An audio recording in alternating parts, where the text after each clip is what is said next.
ஒவ்வொரு வெள்ளிக்கிழமையும் ஜும்மா தொழுகை முடிந்து வெளியே வரும்போது உங்கள் மனம் ஒரு கேள்விக்குறிக்குள் சிக்கிக் கொண்டிருக்கிறதா? நான் இவ்வளவு தூரம் வந்தேனே, என் துஆக்கள் அல்லாஹ்வால் கேட்கப்பட்டிருக்குமா, என் பாவங்கள் மன்னிக்கப்பட்டிருக்குமா என்று யோசிக்கிறீர்களா? சில சமயம் ஒரு ஆதங்கம், ஒரு சின்ன வருத்தம் மனதை ஆட்கொள்ளக்கூடும், இல்லையா? இவ்வளவு கஷ்டப்பட்டு வந்தும் ஏனோ ஒரு நிறைவு இல்லையே என்று தோன்றும். ஆனால் ஒரு அற்புத சாவியை நான் உங்களுக்குத் தரப்போகிறேன். ஒரே ஒரு சூறாவை மனதார சரியான புரிதலுடன் நீங்கள் படித்தால் உங்கள் துஆக்கள் வானம் வரை சென்று அல்லாஹ்வால் கட்டாயம் கேட்கப்படும் என்பதற்கு குர்ஆனில் இருக்கும் அசைக்க முடியாத ஆதாரத்தை ஆதாரபூர்வமான ஹதீஸ்களுடன் சேர்த்து அடுத்த சில நிமிடங்களில் விளக்கமாகச் சொல்கிறேன். இன்று நாம் ஆழமாக பார்க்கப் போவது குர்ஆனின் 62வது அத்தியாயம் சூரத்துல் ஜுமுஆ. இது வெறும் 11 வசனங்களைக் கொண்ட ஒரு சிறிய அத்தியாயம்.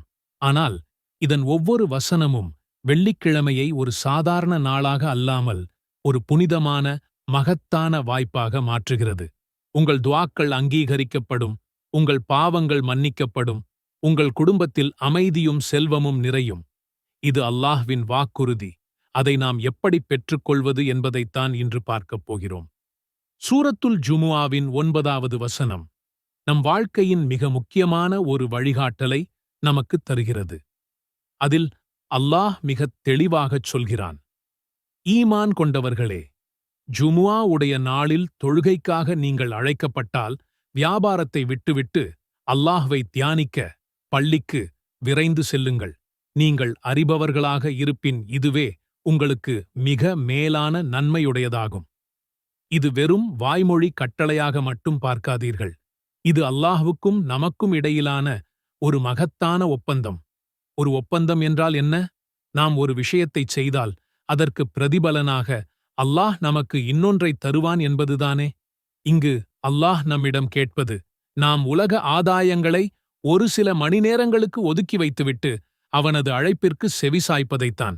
பதிலுக்கு அவன் என்ன தருவான் தெரியுமா? நம்முடைய உலக மறுமை வாழ்வின் பரக்கத்தை, செழிப்பை, பாதுகாப்பை. இது ஒரு வினவின் ஒப்பந்தம். ஆனால் அதில் வெற்றி பெறுவது நாம்தான்.